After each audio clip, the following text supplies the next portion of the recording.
All right, everybody. Welcome back for our last live update of the day. So far, it has been an amazing Delt Day of Giving in 2025.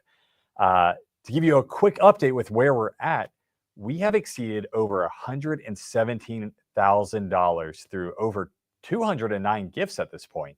So, thank y'all so much for absolutely killing it and helping us get to the goal that we're trying to achieve and for being so generous and supportive this Delt Day of Giving. As I mentioned, we exceeded over 200 total gifts, which means we unlocked another $2,500 matching gift. And so that has gone in and will be processed to the annual fund. And so we are just excited to dive in. Well, we have Travis Gass here, and Travis is the director of alumni and stakeholder engagement. Dell has really taken on a new priority this year, or I'll just say a refresh priority of focusing on how we can improve lifetime engagement for our members. That way, we're ensuring that Dell isn't just a 4-year experience for our members, but honestly, it will be a lifelong companion up until the day that you enter the chapter eternal. So, Travis is here to talk a little bit about some of those alumni engagement efforts. And then we will cut over to an event that recently went on to showcase all the great stuff that's happening behind the scenes. But Travis, first off, thank you so much for being here.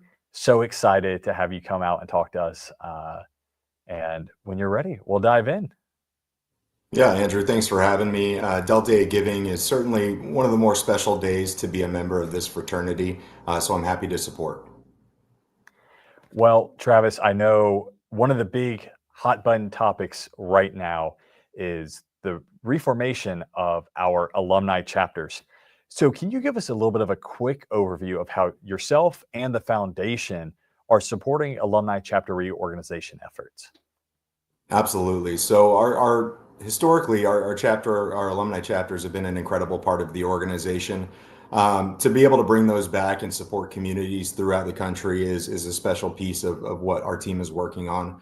A few of the ways that we support these groups, maintain relationships and communicate with them are through resources and guidance. So the ability to provide one-on-one meeting spaces to talk through best practices, all different types of templates for the reasons why these chapters are important, bylaws, templates for those chapters that want to have those governing documents to be able to outline their mission and values and the purpose for why they gather and meet and get together as delts. Petition letters to be able to work with the arts chapter of the organization to become an accredited group established with the fraternity. We oftentimes will facilitate those initial meetings, have conversations with interested parties, connect them with delts in their areas. Oftentimes people don't realize that there are men in the school drop-off line or at the grocery store or even working in the same corporate office as them who are also delts. So the real special part of the job is being able to connect those communities, get people involved with each other, and see what grows from those groups.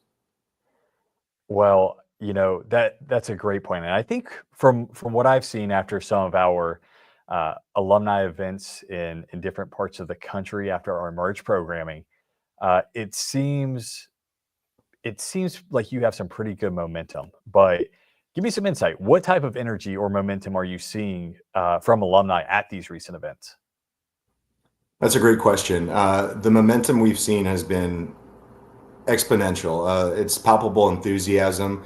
My team, the alumni engagement team, thus far this year has hosted 10 events around the country with plans to host 5 or 6 more.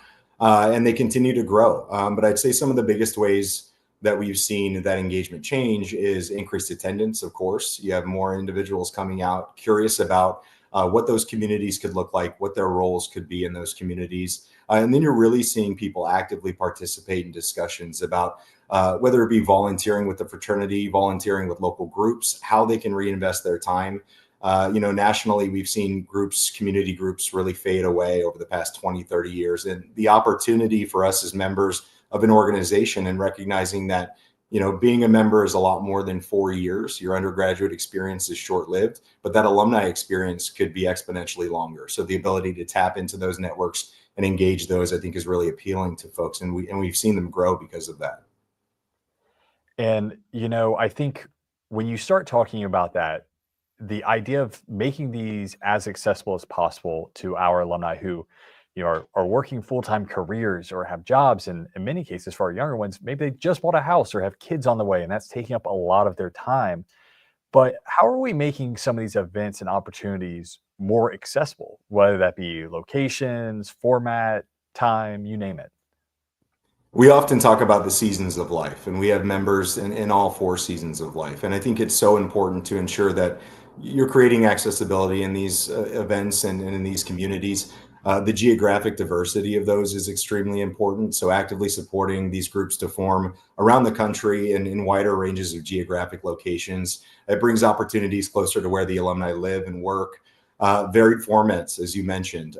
The Tuesday afternoon luncheon will apply to some, and the Thursday afternoon happy hour will apply to others. Just like the Sunday afternoon picnic that's family friendly. So, being a Delt is just one part of our identities. We have very robust identities. I think it's important to tap into the communities of fathers, the communities of brothers, the communities of bosses and employees, those with diverse work histories, finding places for all of them to live, commune, and have opportunities to connect with brothers is extremely important for the success of not only alumni chapters, but any of our alumni initiatives.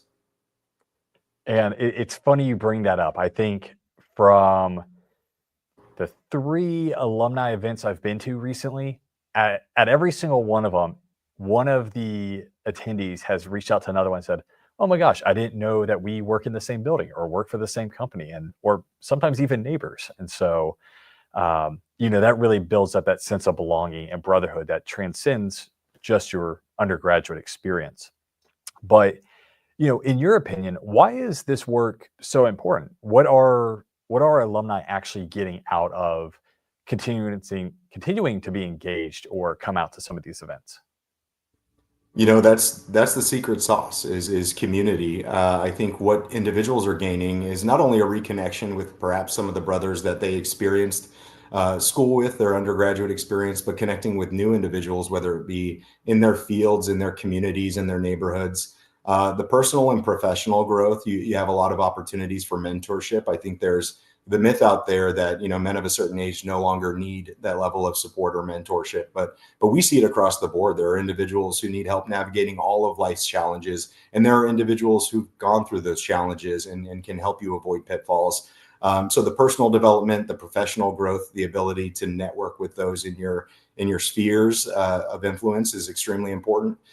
Giving back, the philanthropy of it. So whether they're giving their time to those alumni chapters or organizations, or giving their time to one of our undergraduate chapters as a volunteer, I'm a firm believer that by giving your time, you get just as much out as you invest in.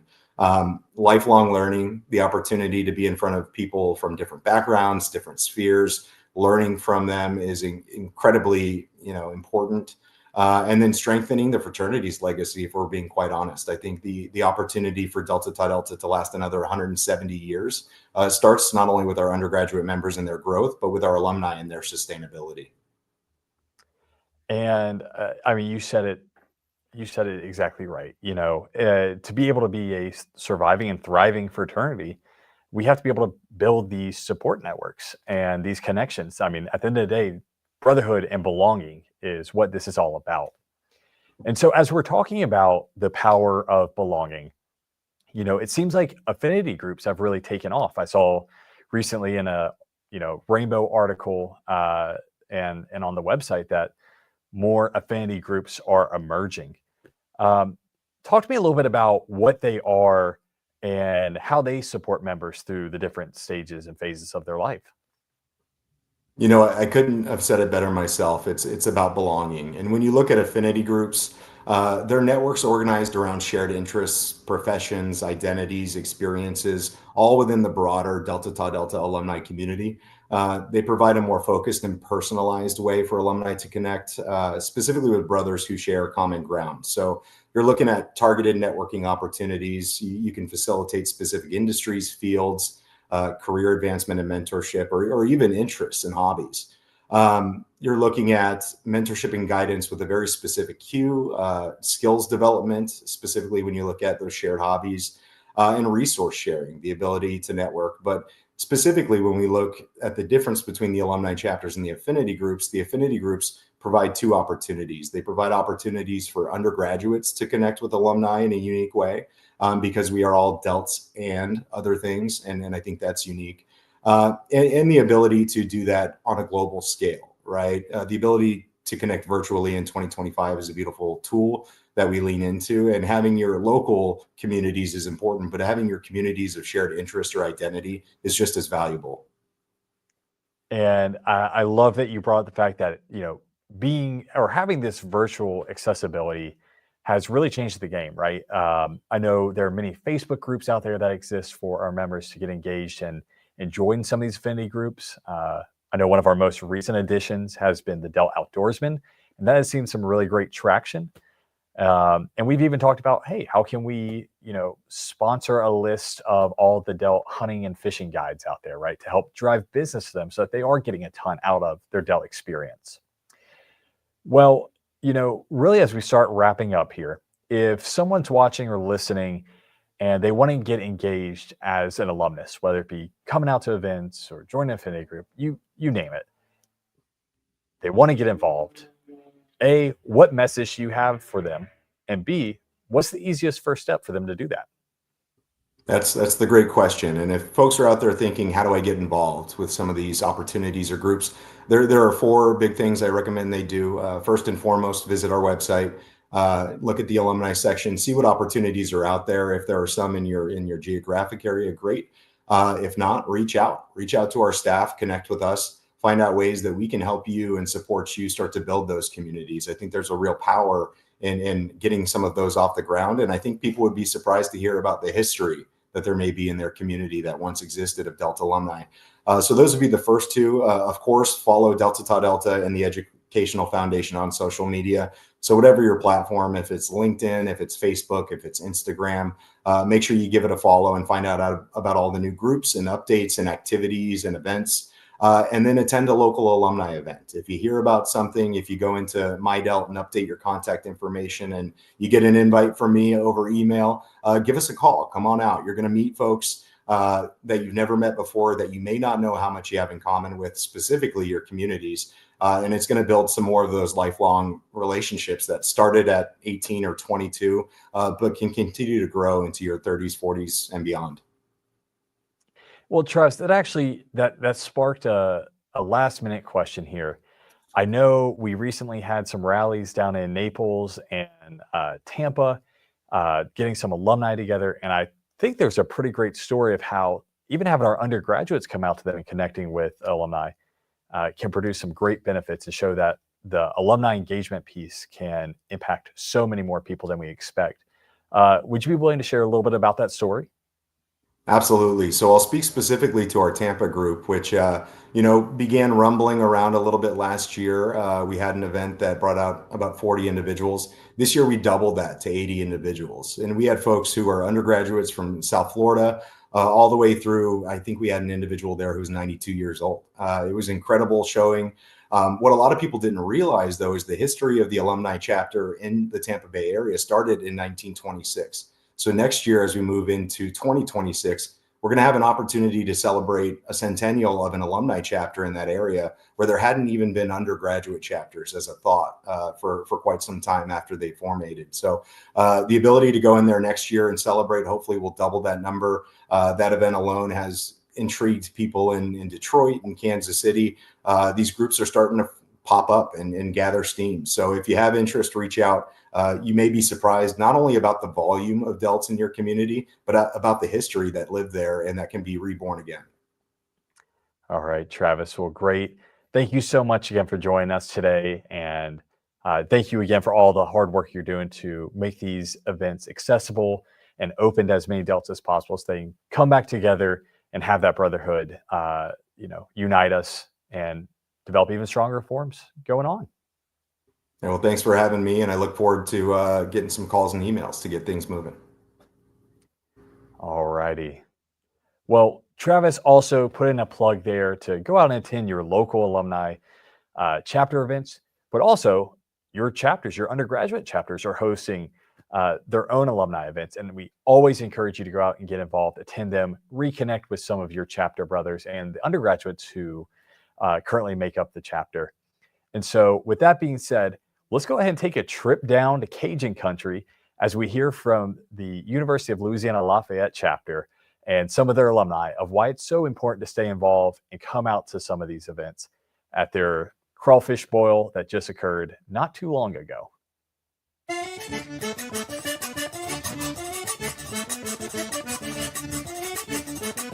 We think it's a great support for the undergraduates.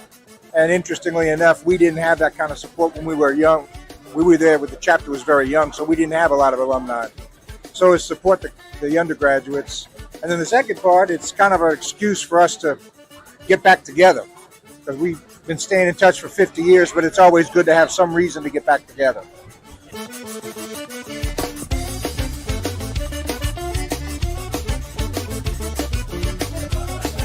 So we want to do what we can to help some of these younger guys share the experience we had, not only while they're in school, but years later. We've gotten together through reunions and started interconnecting, and it's been great. Zoom meetings, visiting each other when we're in town. So we're trying to give some of that back.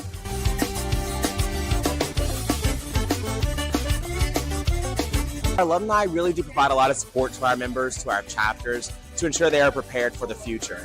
So between contributions and their time and energy that they invest into our chapters, they ensure that our members are prepared for the future.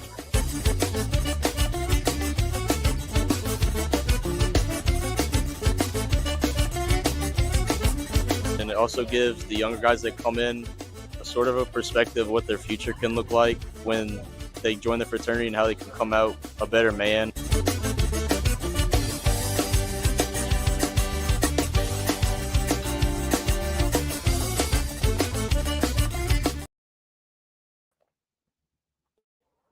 Well, it looks like they had a fantastic time down there. You heard it best from them. And wow, great looking food. So thank you to the alumni who made that possible, for other alumni, and for the undergraduates who were able to attend. As I mentioned, this is our last live update of the day. And just want to say thank you so much to all of our supporters, everybody who's tuned in and watched and shared stories and comments about the power of Delta Tau Delta. We can't thank you enough for all that you are doing for the fraternity, the foundation, and all Delts everywhere. Just wanted to say, we will be going live again at 9:30 tomorrow morning, Eastern Standard Time, and cannot wait to continue sharing updates and some stories as we progress into the 11 o'clock hour, where we will have our final celebration and wrap up to share just the huge impact that all of you have had.